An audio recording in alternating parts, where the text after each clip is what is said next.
Joe. This is Dr. Farina King. I'm an assistant professor of history at Northeastern State University.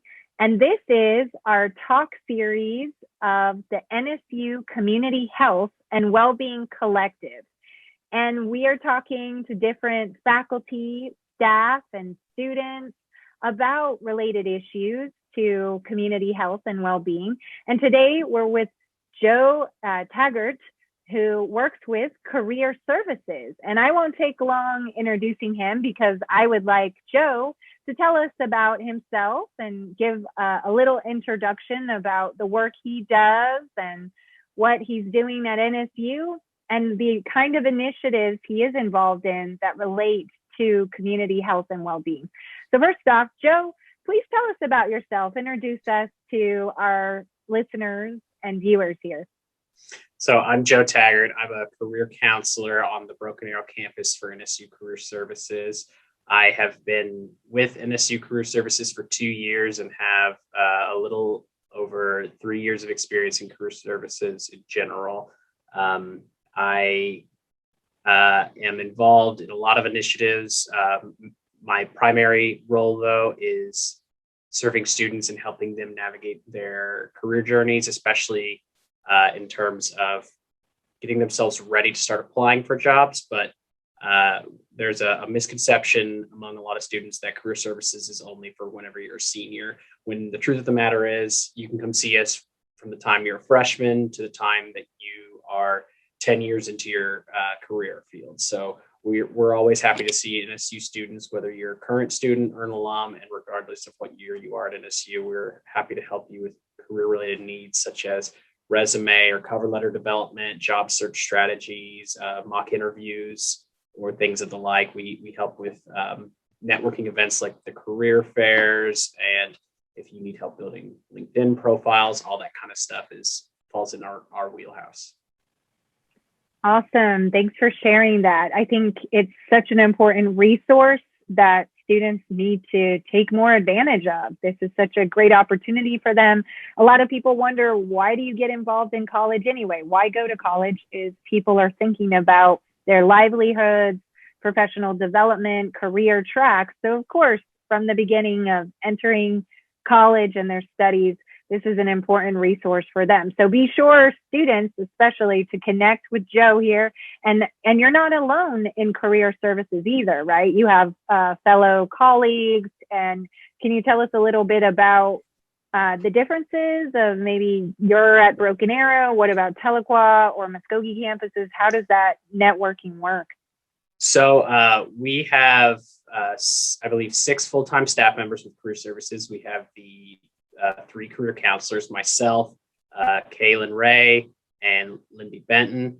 And then we have our director, Shannon Schwabler, and then our events coordinator, Kendra Medlin, and our administrative assistant, Shannon Vick. So all the career counselors plus our director have a college that we've kind of been loosely assigned to. And by that, it means we're to act as the liaison for that college in terms of faculty advisors, academic advisors. And so we kind of have more specialized knowledge in those various different colleges. I happen to be over the College of Education. Lindy is over the College of Liberal Arts, Kaylin, Health Sciences, Shannon, Business and Tech. However, just because we happen to be the liaison for that college doesn't mean you can't see one of the other counselors. So I, being the counselor on the BA campus, prior to COVID beginning, I saw any and all students that wanted to see me in person on the BA campus, regardless of what their college was. And the counselors in Tahlequah did the same thing. And so we don't say that just because I'm College of Ed advisor or liaison does not mean I won't see a science or a liberal arts student. I'll see any and all students that need help. It's just those are the areas that we've been told that they want us to focus on in terms of faculty outreach. So that way, if a faculty member or an academic advisor does have a question about career services, they have a relationship with someone and will know who they can reach out to. So we're not just a nameless, faceless group on campus. Okay, great. Thank you for explaining that. I want to bring up why I especially invited you was because Career Services shares a regular newsletter. That's another resource. It's incredible, actually, the kind of programs, initiatives that come out of Career Services, and they certainly reinforce the efforts of community health and well-being. You know, that's what I want us to think about here. Was in a recent newsletter, you had done a little research about wellness and health, and that was included in the newsletter. Could you talk about that and some of your findings, and why include that in this newsletter? How is the newsletter another resource? And then we can talk about some of the other programs, events that certainly are interconnected. Absolutely. So in my most recent newsletter that I made, I did some plugs over upcoming events, but what I believe you're referring to is my little piece that I did in regards to self-care. Self-care is something that is not a foreign topic to us, especially lately with the pandemic happening. And for those of us who are in any sort of helping profession or higher education in general, self-care is an often talked about concept. Self-care is something that is extremely important. My background is I have a master's in counseling, and so we were taught always, you need to take care of yourself before you can take care of others. If you're not taking care of yourself, then you're basically pouring from an empty cup. And the reason I wanted to take some time to focus on that for our newsletter is because, like in all things, it's important to have a good balance in your life. We do emphasize, you should be career ready. You should have everything ready to go by the time you graduate. However, we want students to also know the importance of balancing career and personal things. In regards to self-care, there are career aspects such as making sure that you are staying up to date in the field that you're in. There are things like making sure to take care of yourself physically, so that way that you can perform in your job. So self-care, I think, has gotten a reputation of basically meaning you spoil yourself. That seems to be the common perception that people have, is like, oh, I'm gonna, eat a pint of ice cream and watch a movie. That's self-care. Well, it is a small part of self-care, but it's not just that. Self-care has many different facets, and I focused on 4 within my newsletter. I focused on physical self-care, which could involve things like exercise and keeping yourself in shape. It could involve eating healthy. So I was just talking about some kinds of self-care can be spoiling yourself with like a nice treat. However, to truly physically take care of yourself, you need to get yourself into a healthy position. That one I had personal situations with. I used to be quite a bit overweight, and I used to not eat very healthy. And when I was not very old, I was diagnosed with a disorder that had health implications. And because of that, I chose to focus more on taking care of myself. And although I'm not spoiling myself by having to eat healthier, I do feel a lot better in general, making a more drastic dieting change, exercising more. Sure, I do have days where I'm exhausted at the end of the day, but the by and large of it is I feel better more often than I was. So physical self-care is important. And this could even include some luxury type things. Like if someone wants to go get a spa day or a massage, those can be all involved in taking care of yourself physically. There's also emotional self-care, where it's important to focus on this in terms of making sure you take time to spend with loved ones or family members or friends, significant others, and so on and so forth, and getting that social interaction that you need to help kind of recharge yourself emotionally. Because I'm sure students and faculty and staff have all had days where they don't want to do anything by the end of the day. And so it's important that you take care of yourself emotionally so that you can feel recharged and rejuvenated. There's mental self-care, obviously. This might include some of those treat yourself things like I was talking about, watching a movie or binging a show on Netflix. This could also include some more productive things like picking up a new hobby. I recently was listening to another podcast where someone said that they in college started learning how to make like decorative fancy cookies, and they've kind of turned that into a private home business. And so those kinds of things can have a mental self-care type property to them. Reading a good book you like, or even challenging yourself to learn and grow in different areas.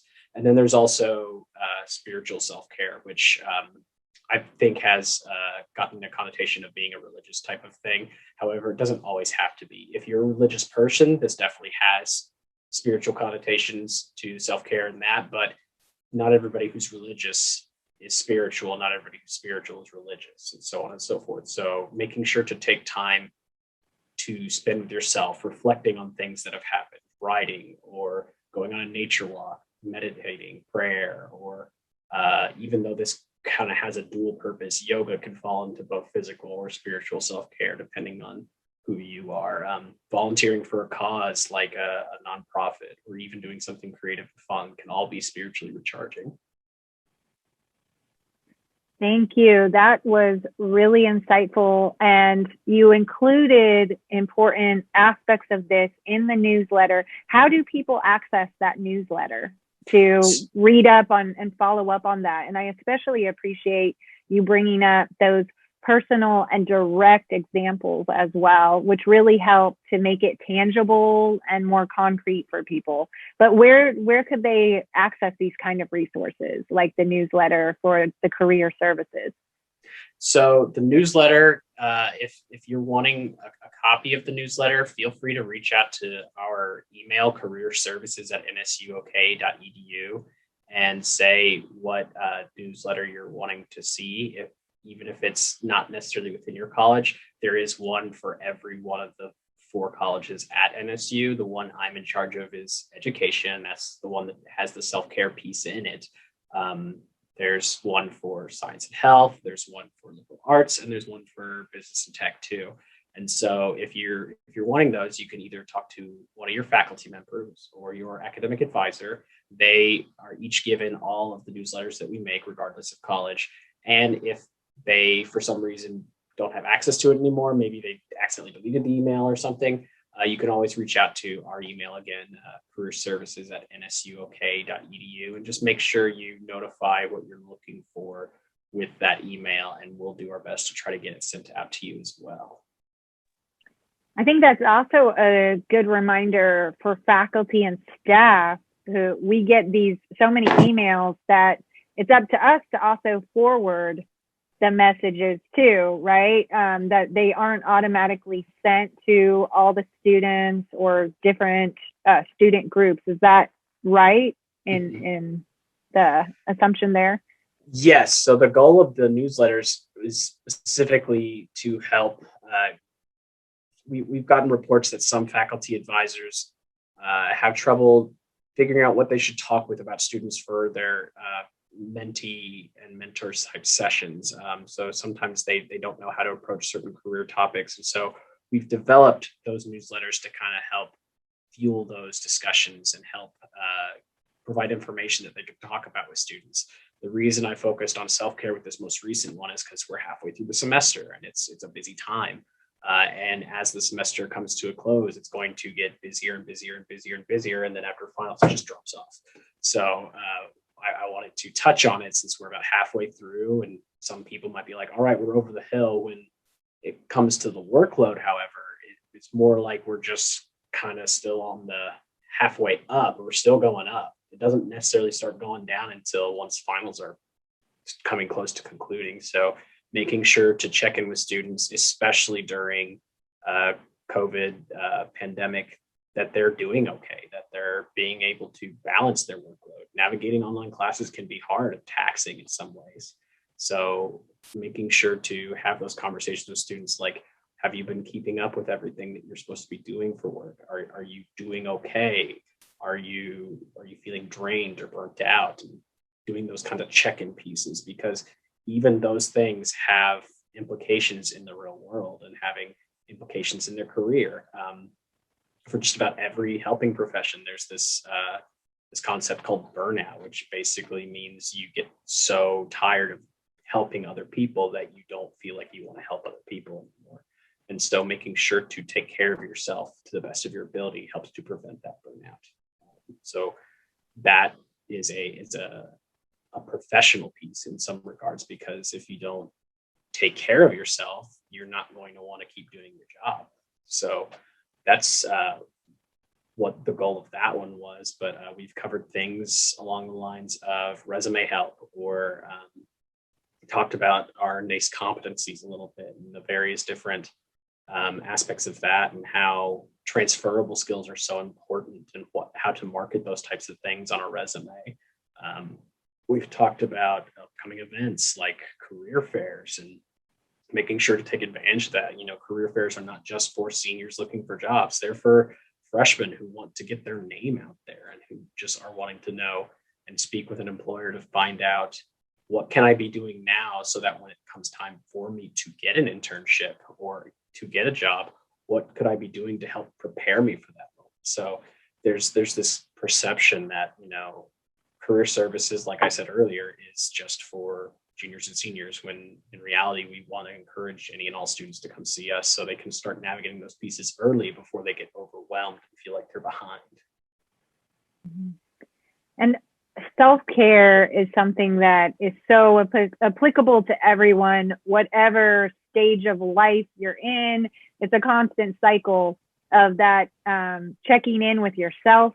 But then you also bring up in the relationships, especially between faculty, staff, and students, and the work that we're doing here on campus, whether that is considered academic, but it ties into a lot of different directions, including professional development and different career life trajectories, right?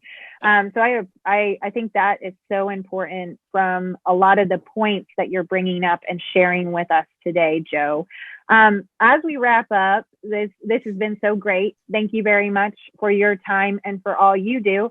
And it is a real, it is very important and a real issue of burnt out. Not just, helping others, but doing the work we do, as you mentioned, Joe. But I do want to leave this last minute to invite you to point out any upcoming events. I know there's other events through career services, such as the J.C. Penney Suit Up, and that relates to also community health and well-being, right? Why should we care about these kind of events and the kind of opportunities that they offer that's there for our university community? And so any of those kind of events that you want to point out or have a shout out about before we wrap up? So some of the events that we do have coming up are on, I believe, Thursday this week, which is March 25th. I don't know if this episode will be live by then, but on Thursday the 25th at 4 p.m., we are having a virtual workshop about salary and benefit negotiation type things, which a lot of students have reported that they don't know how to navigate those things. A lot of students may not even know that salary and benefits are negotiable. And not only is it something that we want to touch on with career services, but we wanted to stress the importance by getting somebody who commonly deals with this type of thing. So we're actually having I believe the assistant director of human resources, Dr. Lachey McNack at NSU, to come and talk about these kinds of things, to provide information on how to approach these types of discussions, because sometimes salary is negotiable. It's not always. Sometimes benefits are negotiable. And if those types of things aren't negotiable, usually something is, even if it's something as simple as a start date or flexible working hours, or if you plan to relocate for a job, you might be able to get awarded a one-time moving stipend to help you cover expenses for those kinds of things. So we want to offer that and plug that as a resource for students who are preparing to go on those types of journeys soon, and for students who are just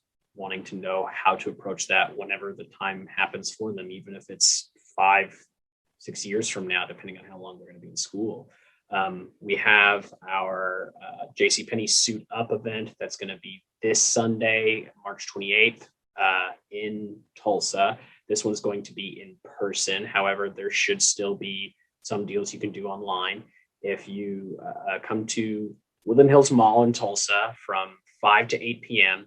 to the JCPenney store, all their professional clothes, so nice blouses, button-down shirts, ties, slacks, skirts, suits, skirt suits, all that kind of stuff is going to be marked down. Even shoes, in some regards, will be marked down, I think, up to 30% off. And by showing up and signing in with Career Services, we give you a coupon for an additional 30% off. So it will stack. So you might be able to get some items off for as much as 60% off of the price of their original price. And I've been able to take advantage of these opportunities many times. I got 3 suits, and then I had to lose a bunch of weight because of health reasons for my own self-care. And then I had to buy 4 more new suits to actually fit me, because the weight I had lost was so substantial that even if I were to get the ones I had previously bought hemmed down or tailored, my shoulders had just shrunk in size, and so they couldn't do anything with them. So it's definitely a good way to start building that professional wardrobe, especially if you're on a budget of some kind. So I definitely would recommend that. Again, that's going to be on Sunday, March 28th from 5 to 8 p.m. I'll be the person at the table that you'll check in with and get the coupon from, so you'll get to see me there. Furthermore, we do have a Wednesday walkthrough virtual webinar coming up on April 7th, which I believe is a Wednesday. It's at 12 p.m. and you can watch it live, or you can watch it after the fact. You can watch it in a recording. So it should be available on either our website or our YouTube channel that you can go to and look at after the fact if you don't have time to see it. We also, I think, will be posting it to our Facebook page.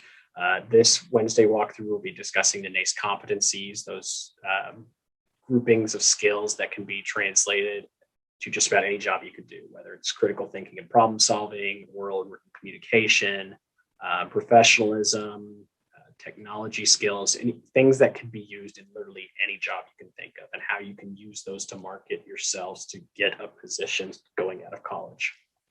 And then the last one I want to plug, especially for our education students or students that are in art or English education or social studies education, science, math education, school counseling even, we have the NSU Spring 2021 Virtual Teacher Fair on April 13th from 9 a.m. to 12 p.m., where we'll have schools from all over Oklahoma, and I think some from Texas and Arkansas too, that will be coming to the virtual career fair. So it'll be done within handshake, and it'll be kind of like a Zoom session, just meeting one-on-one with an employer, not necessarily for a job interview, but to learn about the opportunities they have available to you, especially if you're looking for a job within the realm of education, whether you're going to be a teacher, a staff member at a school, or if you're wanting to be something like a school counselor or administrator. This type of career fair would be great to learn about those kinds of opportunities. Awesome. Thank you so much for all these pointers. And it's great to hear about these excellent events and opportunities.